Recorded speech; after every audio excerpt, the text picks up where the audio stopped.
Welcome back to season 4 of the Rhonda Swan Show. You know, this season I have been bringing on guests that have taken their experiences and turned it into their passion and falling in love with their impact.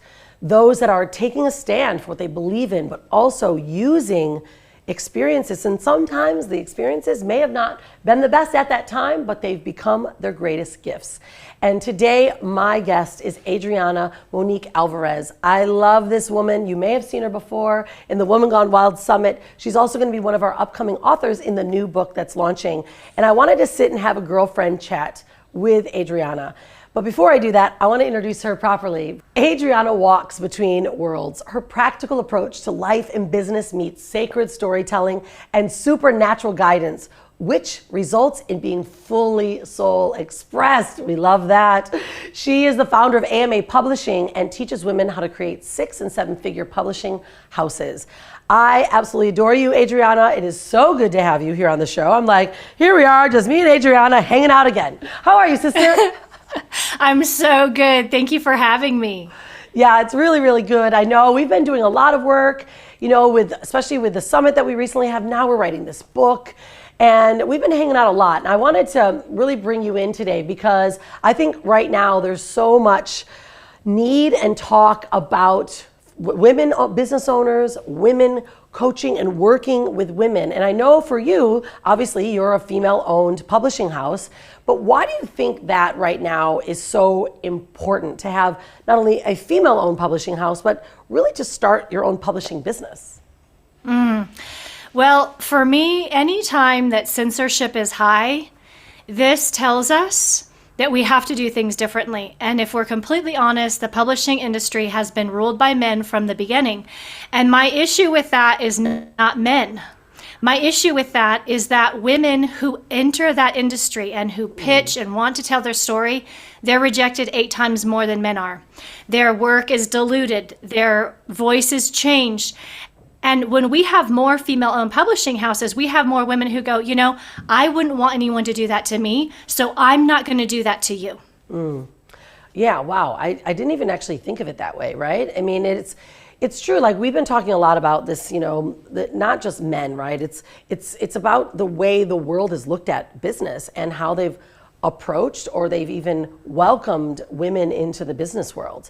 And I think it's so important, Adriana, like women are starting to rise and they're actually taking the seat at the table. But now when it comes to publishing, why do you think that is? Is it, I mean, 50% of the population is women. Why are they turning more women down? Are they pushing us into that box still? Maybe so. You know, the thing is I find this so fascinating because this is a long history. Yeah. Why have women's voices been suppressed? Why have women been seen as too much? Why are people afraid of the women's intuition? Why are we afraid of their superpowers? This goes way back, and it's just a recurring theme. And we do have a pattern of saying, you know what, let's tone you down. We're not ready for all of that.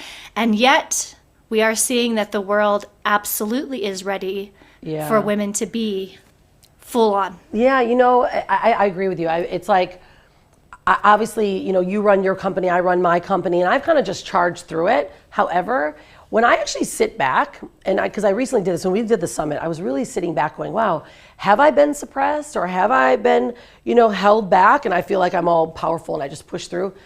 But when I really stopped to think about it, so much, right? It was like, stop being so big. Why are you so out there? And it's like, wow. To even consider, not just men, right? Even women, like we are competing with ourselves constantly, which is why we're coming together and showcasing that we can actually work together. But I think it's now this women intuition that you brought up, I think it is scary. I think it's scary because, you know, we were given the gift to give life. And that's pretty scary to even consider, right? Like, whoa, look at these witches. They're actually giving life, you know? And I think it's up to us to be a different business owner. So let me ask you that. How do you, I don't want to say different, like how do you feel that women are leading the charge now? How are they navigating, or how should they be navigating in order to really be seen as someone that's credible and that they should be getting yeses to? You know, last night I was speaking about this very topic, and what I started with is I said, the past is truly over. A new era is dawning. And what this new era is asking us and inviting us into is to say, hey, ladies, guess what? You don't have to prove yourself anymore. Amen. Instead, just fully stand in your power and allow yourself to embody your truest essence. Create environments that are harmonious and supportive with who you really are, and walk and live and breathe and work from your heart. It's so good. You know, yeah, I mean, this is, and I think that there's probably, you know, masculine driven companies too that may do that, or, you know, that also have that component. But I think you're right. It's, and I know, I say this because I got stuck in that harder line, right? So here I'm thinking, oh, I'm a powerful woman, I'm running this beautiful business, but I was stuck in that harder line. And when you do lead from your heart and you share the stories, which I know that you're so passionate about, that this is when the magic begins to happen. And I've actually felt the shift. I've seen the way women and the way other businesses and men or women are working together, and you can just feel the difference. I know you talk a lot about, you know, radical, right, like stories that are radical, like sharing like wild and radical stories. What is that? Why do you think that's such a big thing right now? Well, we're coming out of a time where intellectual information and head knowledge alone is valued and prized and put on the pedestal. And so when we're willing to share from our hearts, when we're willing to share the wisdom of our ancestors, that's radical, because it's saying, I'm not going to operate and I'm not going to lead with that. I'm not going to try to convince anyone that I'm smart and capable.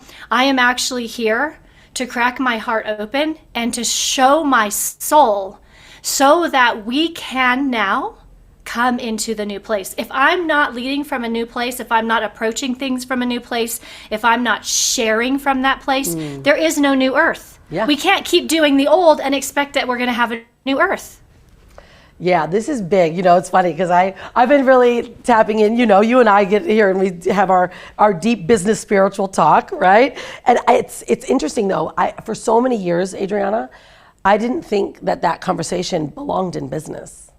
And I didn't think that we could bring in the spirituality. Like I was in tune with my own self, but I thought that it didn't deserve to be in business. However, when you start talking about this new earth, this is the reality.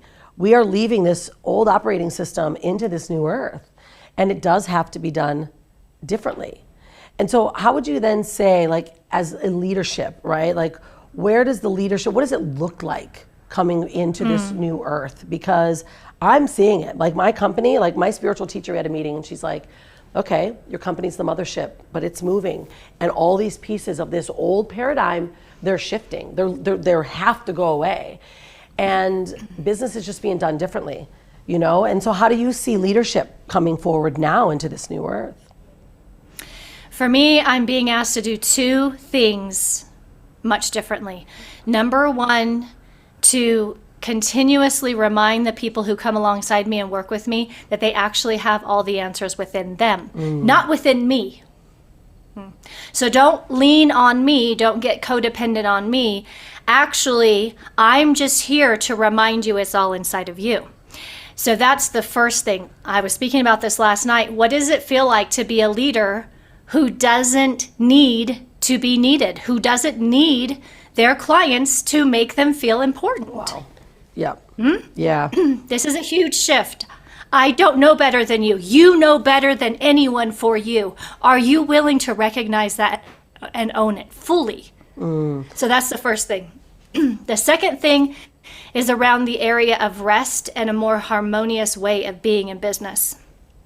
One of my sons said something so incredibly profound. He decided he wanted to go to school earlier this fall, and after 3 weeks, he got in the car and he just burst into tears. And when I asked him, what are you unhappy about, baby? He said, 5 days out of 7, I have to get up early and I have to go to school and I have to do this, this, and this. And that doesn't seem right, Mom. And so what I'm seeing is I'm being asked to rest more. This year I was asked to take 4 days off week and sometimes a full week each month. And what I found is when I unplugged and I went away from all of the to-do lists and all of the serving and taking care of others, I actually was able to tap even more into these thought processes and this creativity and imagination. And oftentimes we trade success for imagination. And we actually can't tap into our highest levels of consciousness if we're just always on that treadmill. So those are the two big things I'm being asked to walk out. Yeah, I mean, this is a big conversation, right? It's taking the time. So, I meditate at least 3-4 times a day. And it doesn't have to be long. I take the time. I just sit back and I just get really peaceful. And I love how you say that it's rest. Like it really is, it's like you're resting your brain, to allow not only the messages come through, and when I get up in the morning, and we'll talk about rituals because I think this is a big one, is when I wake up in the morning, I go out to my altar space outside here and I just really just tap in. I tap into that energy. I speak to my ancestors. I make my prayers and my blessings and then I just stop. I'm a busy lady. I'm moving around a lot. And those moments, clearing my mind and opening my heart is always what I ask. I ask you help me clear my mind and open my heart. Then I just sit and it's like, wow, boom, ideas, like all the best stuff comes. You're like, well, where has that been sitting? Where's that been Exactly. What kind of rituals do you do to like really bring it in? Very similar. I find that how I start and end my day are really important. And I do the same thing. I have this rug right here and I lay on that rug and I get quiet. There's really nothing better for me than silence. And my other real go-to is nature. So I will go sit in that early morning sun. I'll go be with the trees. I'll go for a walk on the river. Because nature actually syncs us up. And this is what's truly ailing most of society, is that they're so disconnected from nature that every system in their body is off and out of kilter. And so I go into nature not only for the spiritual and mental benefits, but I find that my body syncs up. I sleep better. I feel better. I think more clearly. And obviously, then you can connect in even better. Yeah, I tell you, my life changed when I started doing a 5-day water fast in the middle of the jungle here in Bali, in the waterfalls and in the jungle. And literally nothing. I mean, I'm talking 3 walls, a wooden floor, a simple bed with a mosquito net, and water, and just pure nature. Now, at first, I was quite nervous to do it, and so we were like, well, that sounds crazy. I tell you, I used to do every 3 months. I would go away, and I would go away to a hotel for a weekend. But this last year, twice, I went away for 5 days in this raw nature. Because, I mean, look, I got all this flashy stuff on, my hair's done, my makeup's on, right? And this is just kind of this fun, beautiful persona that I feel good about when I'm on the show. However, when I get really raw and so real and just connect to the earth, I mean, I was in my birthday suit, walking around for 5 full days by myself, just tapping and laying like starfishing on the earth, like with fire and with the water and just with the elements. And you're right. You sink in, and I swear, every time I do it, my business changes, opportunities come, my body's more aligned, and it's really beautiful. And I think this is where, when we were talking about this new earth, this is the new way to build businesses. And there's been a lot of people I know that have built massive empires that were already doing this for so long, right? And why is it that all of us got into this, little box that keeps us moving so quickly? Where would you say the next step for someone that is ready, especially, I mean, I know you're building publishing houses. This is a big business, right? I mean, it is beautiful to be able to hold space for someone's story and help that. How did you get into that, and what can someone do to actually learn more about it and to even learn about that from you? I completely fell into it. I had been offline for 7 years. I came online, and all I ever heard was how people wanted to write a book. And yet I noticed no one was doing it. They weren't finishing this task. They weren't publishing it. And so when I started asking questions, they just kept saying how complicated it was, how complex, how they didn't need to learn a whole nother industry. They were so tired of the timeline, it taking years to get it done. Took me 8 years for my first book. 8 years. No joke. See? It's no joke. This one was like, and quick. Yeah. It gets faster. And I couldn't look away. For whatever reason, I could not look away. And it bothered me that they could acknowledge there was a story, there was a message inside of them, and it was trapped there because of all the moving parts. And so I just started creating solutions. I started asking clients, if I created this, would you be willing to do it? And they just kept saying yes and yes and yes. And so in the first 9 months, when I worked with 125 authors, I knew I was onto something. And then it was after I arrived here in Colorado and my grandmother came to me. I was in her rocking chair and she said, you need to teach other women because there's only so much you can do. Yeah. Right? I can only serve so many authors myself. And so it was time to multiply the effect. And so if someone either has a message in their heart or hears this and says, oh my gosh, I would love to do that. Honestly, it's not complicated. The key is to finding people who figured out a way to streamline it, figured out how to make it easy, and just plug into that system. Yeah, you guys have a really amazing system to really help things get done easily. And I think that's like, when you have a model, many entrepreneurs don't have someone to model after, but when you have someone that actually has the model, okay, you want to be a publisher? Boom. It's like standard operating procedures. This is what you need to do. And now they have a business. So where would people find you, Adriana? Because I want to make sure our audience knows, like, this is a really true, like, turnkey, if you will, style business, right? You can step in and become your own publishing house. How can they find you? They can go to my full name, so it's adrianamoniquealvarez.com, and you're exactly right. It's like a franchise model. They can step in and they can get rolling quickly. I love it. Adriana, thank you for all that you do. You and I could sit and just have like every conversation about business and about spirituality, about creation, but we'll have more of these talks. I know we will. Thank you so much for being you. Thank you for having me. I love it. All right, well, what do you think, right? Is spirituality, should it be weaved into business?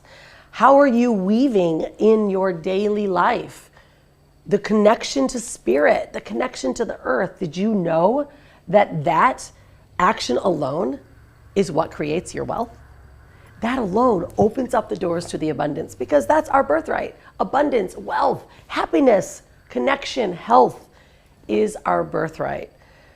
And today's episode with Adriana, we've heard how she is weaving it in perfectly and how you can too, to be a publishing house. Imagine you being able to help someone tell their story. Well, I hope today was one of those episodes in season 3 that made you go, this is what I'm going to do with my one wild and precious life. I'll leave you with that. And don't forget, we'll see you next time on the show. So be unstoppable and stay wild.